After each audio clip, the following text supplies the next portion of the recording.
Chairman YV Subbareddy మాట్లాడుతున్నారు. ఇప్పుడు live చూద్దాం. Minister of Andhra Pradesh has commented during YSR party region in preparation of Laddu Prasadams instead of cow ghee, animal fat, adulterated ghee was used. With that, దేశవ్యాప్తంగానే కాకుండా ప్రపంచవ్యాప్తంగా ఉన్న భక్తుల మనోభావాలు దెబ్బతిన్నాయి కాబట్టి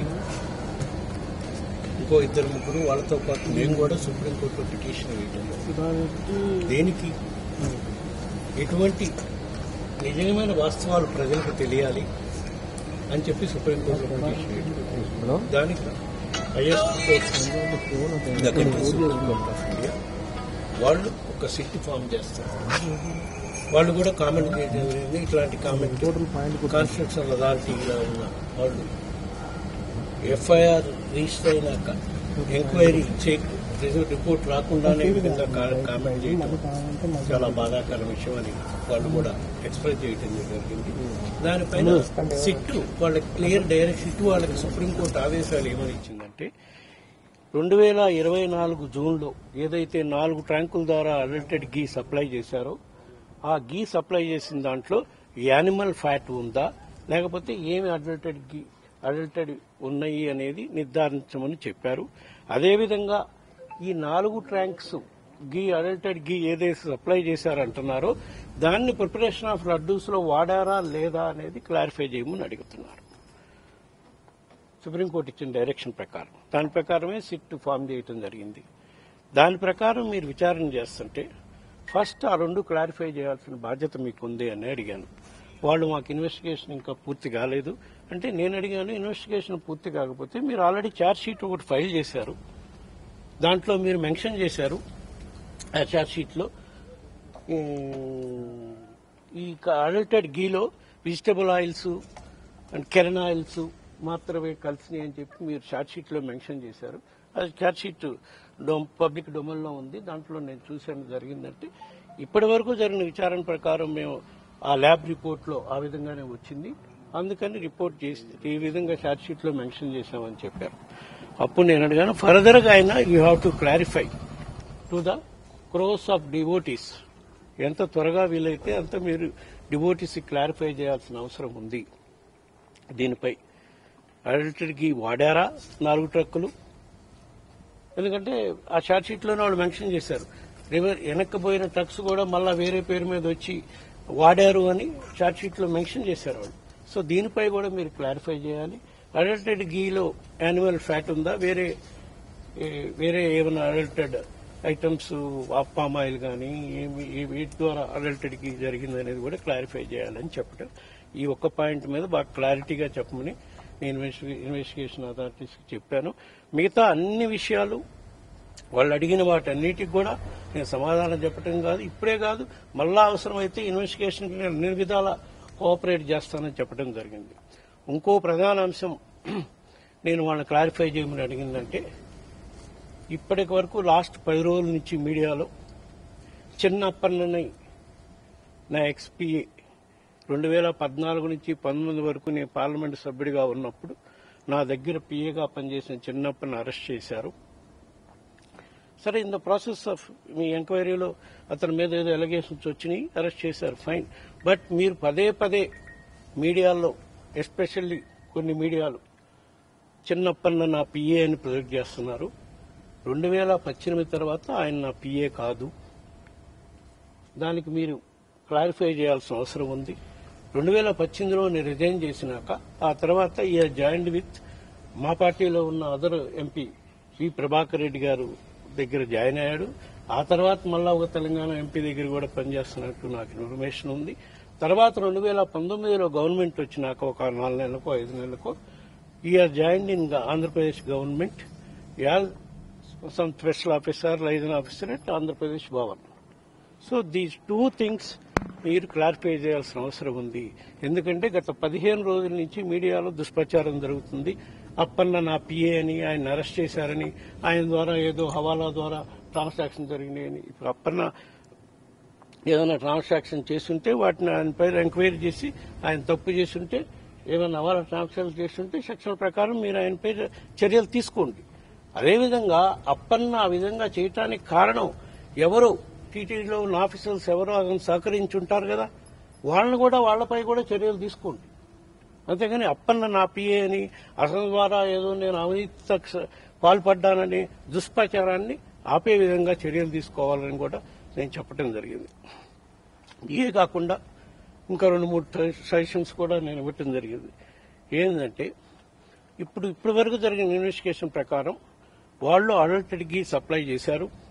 సప్లై చేసిన దాంట్లో palm oil, palm oil mix అయిందని చెప్తున్నారు. అది మీరు 2019 నుంచి చేస్తున్నారు. 2019 నుంచి జరుగుతుందని మేము చేస్తున్నామని మీరు చెప్తున్నారు. అదేవిధంగా సప్లయర్స్ ఏమైనా ఒక ఇద్దరు మారితే మారుండొచ్చు. 2019 నుంచి కూడా ఇదే విధంగా అడల్టెడ్ ఘీ సప్లై చేశారేమో, దాన్ని కూడా వెరిఫై చేసి చెప్పాల్సిన అవసరం ఉందని చెప్పి 2014 నుంచి కూడా ఇంకా ముందు నుంచి కూడా వీలైతే, ఎందుకంటే ఈ సప్లయర్స్ ఒకరిద్దరు మారిన సప్లయర్స్ అంతా వాళ్ళది కదా. సో అడల్టెడ్ ఘీ ఎప్పుడు నేను చేస్తాను అనే దాంట్లో కూడా మీరు ఎంక్వైరీ చేయాల్సిన అవసరం ఉంది. దాన్ని ప్రజలకి తెలియజేయాల్సిన, భక్తులకి ప్రజలకి తెలియజేయాల్సిన అవసరం ఉందని కూడా చెప్పడం జరిగింది.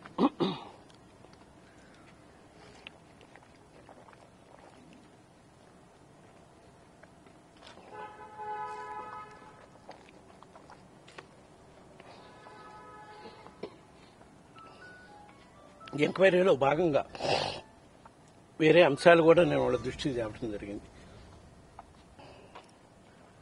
ఏదైతే అభియోగం చిన్నప్పని అరెస్ట్ చేసి నేను అవినీతికి పాల్పడ్డాను, ఘీ స్వామివారికి సమర్పించే ప్రసాదాల్లో అడల్టీ ఘీకి వాడటానికి నేను అవినీతికి పాల్పడ్డాను, దుష్ప్రచారం చేస్తున్నారు. అటువంటి ఇది నీచమైన పని నేను చేయలేదు, చేయబోను కూడా. దట్టు స్వామివారి సేవలో అట్లాంటి కార్యక్రమం ఏ రోజు నేను తలపెట్టే కార్యక్రమం కూడా చేయను. దీన్ని కూడా నేను క్లారిఫై చేశాను. అట్లా అనుకుంటే టీటీడీలో అవినీతికి పాల్పడి డబ్బు సంపాదించుకోవాలనుకుంటే స్వామివారికి సమర్పించే ప్రసాదాలను అవినీతి చేయాల్సిన పని లేదు. ఇంకా ఎన్నో ప్రాజెక్ట్స్ ఉన్నాయి. వాటిల్లో కోట్లాది రూపాయల నిధులు టీటీడీ ఖర్చు పెడుతుంది. వాటన్నిటిలో నేను అవినీతి చేయాలనుకుంటే చేయొచ్చు. కానీ స్వామివారి సేవలో నేను ఎటువంటి అవినీతికి పాల్పడలేదని కొన్ని ఎగ్జాంపుల్స్ కూడా చెప్పడం జరిగింది. నా హయాంలో చేసిన ఎస్పెషల్లీ ఆర్థిక వ్యవహారాలకు సంబంధించి గత ప్రభుత్వంలో శ్రీనివాస్ సేతు బ్రిడ్జ్ కోసం నిర్మాణం చేయటం కోసం సుమారుగా 680 కోట్లకో 690 కోట్లు గత ప్రభుత్వం శాంక్షన్ చేస్తే మేము వచ్చినాక దాన్ని ఆపేశాం. మా ప్రభుత్వం వచ్చినాక, ఎందుకంటే బోర్డు శాంక్షన్ లేకుండానే అప్పుడు ఇచ్చారు గత ప్రభుత్వంలో. దీనిపై విచారణ చేయాలి అని చెప్పి ఆపేయటం జరిగింది. తర్వాత జరిగిన పరిణామాల్లో కాంట్రాక్టర్లు వచ్చి మా అధికారులతో మాట్లాడారు. వాళ్ళతో కూర్చొని కాస్ట్ తగ్గించే కార్యక్రమం చేయండి, ఇది చాలా అబ్నార్మల్ గా కాస్ట్ బిడ్ చేస్తున్నారని చెప్పి ఆ కాంట్రాక్టర్ని చెప్పడం జరిగింది. తదుపరి జరిగిన విషయాలలో కూడా సుమారుగా 90 కోట్ల నుంచి 100 కోట్ల వరకు కాస్ట్ తగ్గించి మళ్ళా అదే కాంట్రాక్టర్ చేత నిర్మాణం కంప్లీట్ చేసి ఓపెన్ కూడా చేయించడం జరిగింది మా ప్రభుత్వం అధికారంలో ఉన్నప్పుడు. సో వీటిపై కూడా మీరు విచారణ చేయండి. ఎందుకు అంత కాస్ట్ ఎక్కువ పెంచి గత ప్రభుత్వంలో టెండర్లు ఇచ్చారు? ఎందుకంటే చిన్న అమౌంట్ కాదు కదా. దాంట్లో కూడా మేము అవినీతి చేయాలనుకుంటే అట్లాంటి కార్యక్రమం చేసి ఉండొచ్చు. మేము చేయలేక స్వామివారి సొమ్ము ప్రతి రూపాయి కాపాడటం కోసం ఆ కాస్ట్ని తగ్గించడమే కాక ఇంకా ఫర్దర్గా కూడా కొన్ని ఇనిషియేటివ్స్ తీసుకొని ఆ కాంట్రాక్టర్తో చెప్పి చేయించడం జరిగింది. అదేవిధంగా ఎస్ బ్యాంక్లో గత ప్రభుత్వంలో 1100 కోట్ల రూపాయలు ఎస్ బ్యాంక్ అనే ప్రైవేట్ బ్యాంకులో డిపాజిట్ చేస్తే మేము అధికారంలోకి వచ్చినాక మొదటి 3-4 నెలల్లోనే,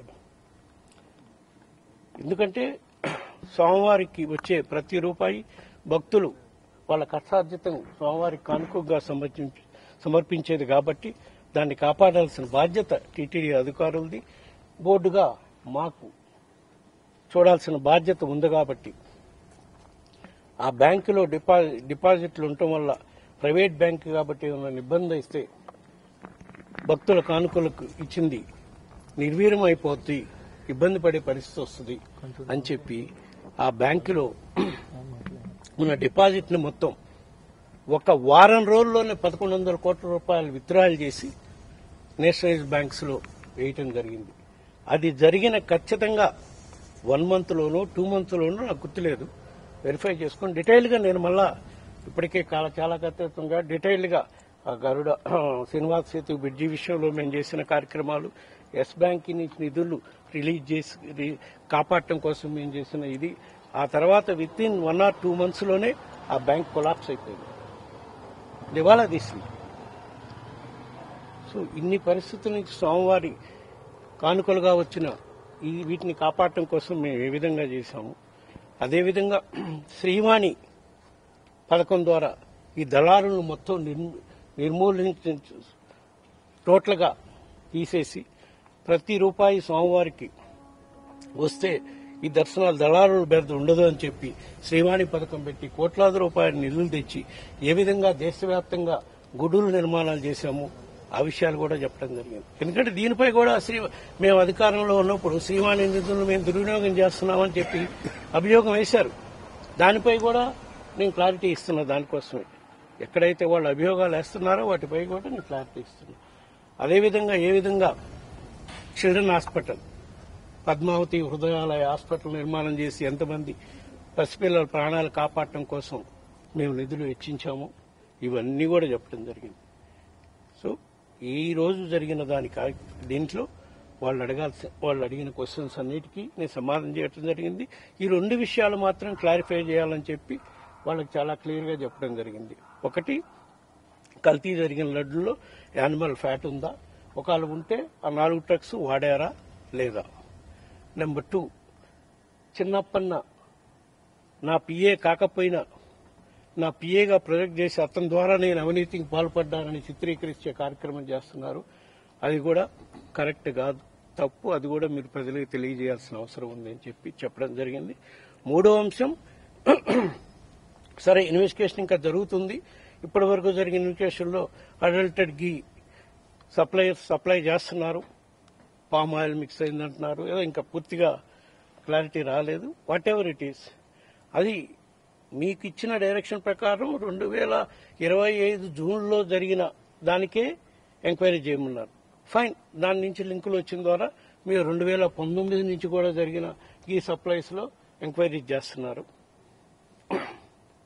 దాని ద్వారా మంచిదే, రాజకీయంగా దాన్ని ఏ విధంగా అయినా ఉపయోగపెట్టుకోవాలని మీరు వాళ్ళు వేరే పార్టీలు ఆలోచించుకుంటే దానికి కాదు, కానీ రాజకీయాలకు అతీతంగా, ఎందుకంటే భక్తుల మనోభావాలు, కోట్లాది మంది భక్తుల మనోభావాలకు సంబంధించింది కాబట్టి మీరు అంతకన్నా 2014 నుంచి కూడా ఏ విధంగా గీ సప్లయర్స్ ఉన్నారు, అప్పుడు కూడా ఇదే విధంగా అల్టెడ్ గీ సప్లై చేశారా లేదా తెలియజేసే కార్యక్రమం కూడా చేయాలి. ఈ 3 పాయింట్స్ అని చెప్తూ నిష్పక్షపాతంగా, ఎందుకంటే దేవుడి సేవలో మనం ఏ తప్పు జరగకుండా చేయాలి అనేది ఇది దేవుడి సేవలో ఏ పొరపాటు జరిగినా మనం దేవుడికి దీనికి సమాధానం చెప్పుకోవాలి భక్తులకి అని చెప్పి క్లారిటీగా ఉండటం కోసం మీరు ఈ విషయాలు నిష్పక్షపాతంగా, అది వైఎస్ఆర్సీపీ గవర్నమెంటా ఇంకో గవర్నమెంటా అనేది లేకుండా, మళ్ళా ఇంకో విషయం కూడా, రాబోయే రోజుల్లో ఇప్పుడు జరుగుతున్నవన్నీ కూడా మీరు చెప్తున్నారు అడల్టెడ్కి సప్లై జరుగుతుందని. అది నిజమైతే రాబోయే రోజుల్లో కూడా ఏ విధంగా ఈ అడల్టెడ్కి రాకుండా చర్యలు తీసుకోవాలో కూడా మీరు టీటీడీకి సూచనలు కూడా చేయాల్సిన అవసరం ఉంది అని చెప్పి, ఇవన్నీ కూడా నిష్పక్షపాతంగా చేయాలి అని చెప్పి వాళ్ళకి విన్నవించడం జరిగింది. ఇంకా డీటెయిల్డ్గా దీనిపై నేను, ఎందుకంటే ఎంక్వైరీ జరుగుతున్నప్పుడు వాళ్ళకి నేనేం చెప్పాను ఆ విషయాల జోలికి మనం పోకూడదు. బట్ వాళ్ళు అడిగిన వాటిన్నిటికీ నీకు సమాధానాలు చెప్పాను. బట్ దయచేసి మీడియా ద్వారా మీకు అందరికీ చెప్పేది ఏంటంటే, ఎక్కడ ఈ దుష్ప్రచారాలు చేయటం ఆపేయండి. నిజం నిర్ధారణ తేలినాక తప్పకుండా సిట్ రిపోర్ట్ వచ్చినాక వాళ్ళకి ఎవరైతే బాధ్యులు అవుతారో అవినీతి జరగటానికి వాళ్ళపై చర్యలు తీసుకునే కార్యక్రమం నిష్పక్షపాతంగా చేయాలి అని చెప్పి నేను సిట్ అధికారులకు కూడా చెప్పడం. అదే విషయం మీ ద్వారా దేశంలో ఉండే శ్రీవారి భక్తుల ద్వారా కూడా తెలియజేసుకుంటున్నాను. ఇందులో రెండు విషయాలు సార్ ప్రధానంగా ఇప్పుడు వద్దులేమ్మా, నేను డీటెయిల్ గా మళ్ళీ ఒకసారి ఇప్పటికే కాలాతీతం అయిపోయింది. పోయటానికి నేను కూడా బయట అయిపోయా. తర్వాత చెప్పండి. టెండర్ విషయంలో మీకు తీసుకొచ్చిన సడలింపులు ఏవైతే ఉన్నాయో ఆ సడలింపుల వల్లనే అనామకమైనటువంటి అర్హత లేని డైరీ ఫామ్లు వచ్చాయి, వీటి ద్వారానే కల్తీ జరిగిందనేది ప్రధానమైనటువంటి ఒక ఆరోపణ. రెండవది అప్పన్నకు సంబంధించినటువంటి బ్యాంక్ అకౌంట్ లో డైరీకి సంబంధించినటువంటి ట్రాన్సాక్షన్ జరిగాయి అనేది రెండవ ఆరోపణ. ఈ రెండు ఆరోపణల గురించి ఏం చెప్పారు సార్? ఈ రెండు ఆరోపణల గురించి నేను వాళ్ళకి చెప్పాల్సిన విషయాలు చెప్పానమ్మా. యాజ్ పర్ యాజ్ అప్పన్న విషయంలో అప్పన్నకి నాకు సంబంధం లేదు. 2014 నుంచి 2018 వరకు నా పిఏ. ఆ తర్వాత ఈ has not worked with me, ఈ హాజ్ వర్క్డ్ విత్ అప్పట్లో మా పార్టీలో వీపీఆర్ దగ్గర ఇంకొక దగ్గర పనిచేశారు. అతని దగ్గర ఏమైనా ట్రాన్సాక్షన్స్ ఉంటే గీ సప్లై దగ్గర తీసుకున్నట్టు మీ దగ్గర నిర్ధారణ చేస్తే వాళ్ళపై చర్య తీసుకోండి. బట్ ఆయనతో పాటు ఆయన సహకరించిన అధికారులపై కూడా చర్య తీసుకోండి. అధికారులు సహకరించకపోతే ఆయన పని చేయలేడు కదా. ఎవరంటే వాళ్ళు పోయి నా పిఏ అని చెప్తే మీరు నిర్ధారణ చేసుకోకుండా ఆయనకు అన్ని ఇన్ఫర్మేషన్ ఇవ్వలేరు కదా. అది క్లారిఫై చేసుకోమని చెప్పడం జరిగింది నేను వాళ్ళకి. మీకు కూడా చెప్పాను కదా, అది క్లారిఫై చేసుకోండి.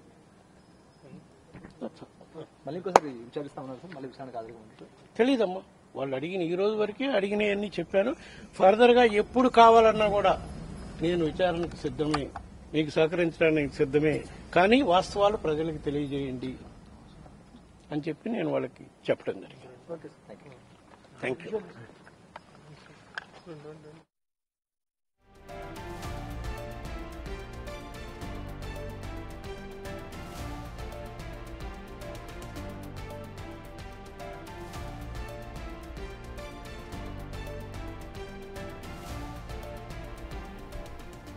టీటీడీ కల్తీ నెయ్యి కేసులో సుదీర్ఘంగా సిట్ విచారణ కొనసాగింది. టీటీడీ మాజీ చైర్మన్ వైవి సుబ్బారెడ్డిని ఆయన నివాసంలోనే సుమారు 8 గంటల పాటు విచారించింది అధికారుల బృందం.